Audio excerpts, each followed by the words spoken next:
Chapter में चाल, दूरी, समय मतलब स्पीड, टाइम एंड डिस्टेंस। इसके लिए सबसे पहले देख रहे हैं कि चाल। चाल में क्या है? चाल मतलब स्पीड, कितना स्पीड से चल रहा है। जैसे हम लोग मोटरसाइकिल में, बाइक में जाते हैं या कार में जाते हैं तो 40 की स्पीड से अपना गाड़ी चल रहा है या 50 की स्पीड से गाड़ी चल रहा है, उसी को बोलते हैं चाल। चाल को फिजिक्स की भाषा में वी से शो करते हैं। वी मतलब वेलोसिटी, वेग बोलते हैं उसी को। अब जैसे कि इसका एक फार्मूला है, चाल इज इक्वल टू दूरी बटे समय। चाल को लिख रहे हैं, चाल स्पीड इज इक्वल टू दूरी बटे समय। अगर इसको इंग्लिश में देखेंगे तो speed is equal to distance upon time. ये डिस्टेंस अपॉन टाइम। अब इसको सरल से भाषा में समझने के लिए, जैसे 1 घंटे में 10 किलोमीटर की दूरी तय कर रहे हैं, फिर वो चल ही रहे हैं और फिर अगला 1 घंटे में फिर 10 किलोमीटर की दूरी तय कर रहे हैं। मतलब हर घंटे में 10 किलोमीटर की दूरी तय कर रहे हैं। हर घंटे में 10 किलोमीटर की दूरी तय कर रहे हैं, तो इसका फार्मूला होगा, या जो आंसर आएगा वो 10 किलोमीटर प्रति घंटे। तो इसमें चाल मतलब 10 किलोमीटर प्रति आवर्स।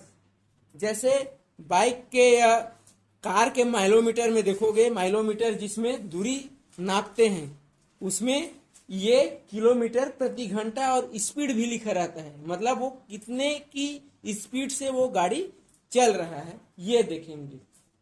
दूरी को तो पता है कि कितना दूरी तय किए हैं।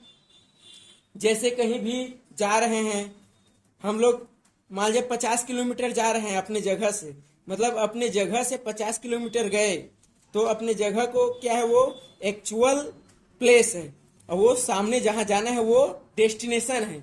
अगर हम लोग एक्चुअल प्लेस से अगर कहीं तय किए, मान ले जाइए 40 किलोमीटर की दूरी तय किए, 40 किलोमीटर गए अपने जगह से, कोई जगह ए है, उस ए से हम लोग 40 किलोमीटर गए, तो उसको क्या बोलेंगे, वो उसी का दूरी होगा। अब 40 किलोमीटर की दूरी तय कर चुके हैं। अब इस 40 किलोमीटर में हम लोग एक देख सकते हैं, मान ले जाए उसका स्पीड 10 है, मतलब 1 घंटे में 10 किलोमीटर है, तो पहले 1 घंटे में 10 किलोमीटर चलेगा, अगले 1 घंटे में 10 किलोमीटर चलेगा, फिर अगले 1 घंटे में 10 किलोमीटर चलेगा। मतलब वो 40 किलोमीटर को चलने में वो 4 घंटा लगा देगा।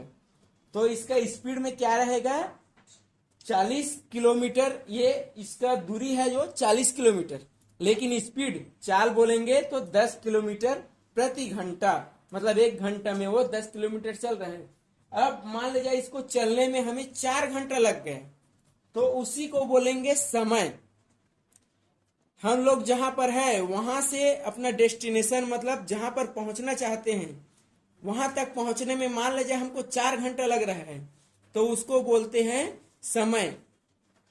अब इस तीनों में एक बार फिर से कंफर्म कर लेते हैं अच्छे से समझ के। चाल होता है, जैसे बाइक में जा रहे हैं और 40 की स्पीड से 50 की स्पीड से चल रहे हैं बोल रहे हैं, मतलब प्रति घंटा अगर 40 की स्पीड से अगर चलते रहेंगे तो 1 घंटे में 40 किलोमीटर पहुंचेंगे।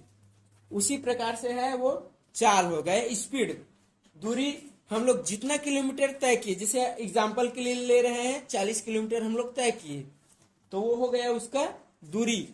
समय, मान लीजिए 40 किलोमीटर तय करने में हमें जितना समय लगेगा, इसके अकॉर्डिंग मान लीजिए 10 किलोमीटर 1 घंटे में 10 किलोमीटर चल रहे हैं, तो 40 किलोमीटर को चलने में 4 घंटा लगेगा। तो यहाँ पर समय आ जाएगा 4 आवर्स। तो ये तो हो गया। अब औसत चाल होता क्या है, जैसे कभी चल रहे हैं 40 की स्पीड में, कभी चल रहे हैं 50 की स्पीड में, कभी 60 हो गया तो कभी 30 हो गया।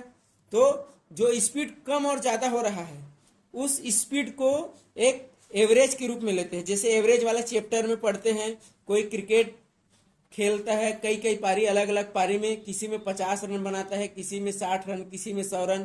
तो एवरेज देखने के लिए कितना निकालते हैं, जितना पारी खेले रहता है उस पूरे का योगफल, मतलब पूरे का ऐड करेंगे पूरे को, और जितना पारी खेला है टोटल पारी उसको उसमें डिवाइड करते हैं। उसी हिसाब से यहाँ पर निकालने के लिए दो चीज दे ये है, मान ले जाए फर्स्ट स्पीड मान ले जाए v1 है, एक v1 मतलब मान ले जाए हम लोग 20 की स्पीड में चले, उसके बाद अचानक स्पीड को बढ़ा दिए, स्पीड को बढ़ा के हम लोग 40 कर दिए, तो उसका फर्स्ट स्पीड क्या हो जाएगा 20 हो जाएगा, और सेकंड स्पीड उसको हो जाएगा 40। तो v1 मतलब 20 किलोमीटर पर आवर्स और v2 40 किलोमीटर पर आवर्स। इसके लिए ये फार्मूला है। अब आगे फिर देखते हैं कि ये जब क्वेश्चन आएगा उसमें डिटेल में समझेंगे। उसमें दिया रहेगा कि एक व्यक्ति जो है वो अपने दिशा से जा रहा है, इतने की स्पीड से, जो भी स्पीड दिया रहेगा जा रहा है, उसके जस्ट वो साथ में दूसरे व्यक्ति भी जा रहा है। तो वो बोल रहा है कि जब ये व्यक्ति जा रहा है ए इधर और दूसरे व्यक्ति भी जा रहा है, तो वो कितना समय एक दूसरे को मिलेंगे, कितना समय में एक दूसरे को मिलेंगे, जबकि जो उसका जो स्पीड है वो कम ज्यादा रहेगा तभी मिलेगा, क्योंकि सेम एवरेज से सेम स्पीड से अगर वो चलेंगे तो कभी नहीं मिलेगा, वो चलते जाएगा अपने डेस्टिनेशन में ही मिलेगा। अब यहाँ पर अगर अलग अलग दिया है, कोई 10 की स्पीड में जा रहा है और एक जो है 20 की स्पीड में जा रहा है, तो कहीं ना कहीं वो एक दूसरे को मिलेगा। तो उसके लिए क्या कर रहे हैं, इसके जो स्पीड है जब एक ही दिशा में चल रहे हैं तो वहां पर क्या करना है, दोनों को माइनस करना है।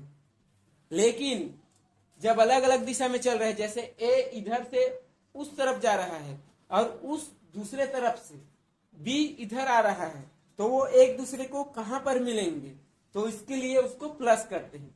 अब इसको डिटेल में समझने के लिए क्वेश्चन को समझना पड़ेगा। पहले यहाँ पर ये डेफिनेशन बता रहे हैं, परिभाषा, डेफिनेशन मतलब परिभाषा।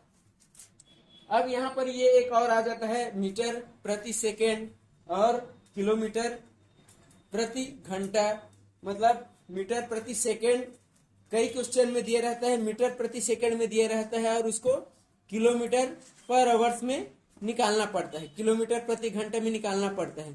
इस कारण से यह कई क्वेश्चन में दिया रहता है, किलोमीटर प्रति घंटा दिया रहता है, उसको मीटर प्रति सेकंड में निकालना पड़ता है। इस कंडीशन में ये फार्मूला है, इसको याद रखना पड़ेगा कि ये इसमें ट्रिक भी लगा सकते हैं याद रखने के लिए। एक शॉर्टकट ट्रिक है, जैसे ये मीटर जो है वो छोटा है, 1000 मीटर होने के बाद, 1000 मीटर होने के बाद वो 1 किलोमीटर बनता है। वैसी 60 सेकेंड होने के बाद वो 1 मिनट बनता है, और 60 मिनट होने के बाद वो 1 घंटा बनता है। तो इसके लिए फार्मूला है, छोटा से बड़ा में कन्वर्ट करने के लिए 18/5 मतलब 18/5 छोटा से बड़ा में कर रहे हैं, तो 18 को बड़ा है तो बड़ा इधर रख देंगे। अब जैसे कि यहाँ पर आ जाएगा, बड़ा ऑलरेडी है किलोमीटर, तो इस बड़ा को छोटा में कन्वर्ट करना है, छोटे में कन्वर्ट करना है तो छोटे वाले को ऊपर रखना है। ये चीज यहाँ पर याद रखना है कि 18 और 5 को नहीं भूलना है। ये ऊपर नीचे हो सकता है लेकिन 18 और 5 आएगा ही। इसके अनुसार से ही ये जो स्पीड, टाइम एंड डिस्टेंस का जो चैप्टर है इन्हीं के बीच में चलेगा। अब जैसे यहाँ पर ये फार्मूला है, चाल बराबर दूरी बटे समय।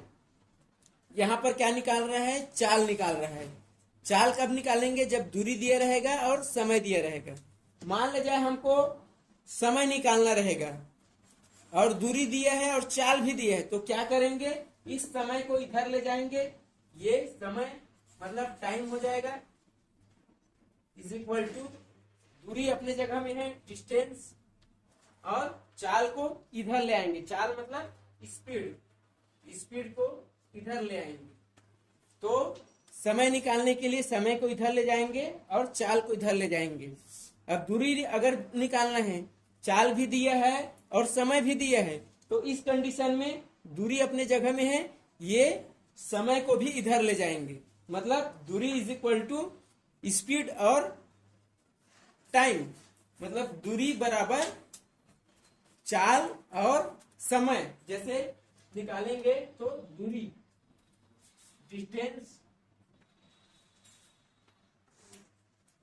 डिस्टेंस निकालने के लिए टाइम को इधर ले जाओ, तो ये क्या रहेगा, स्पीड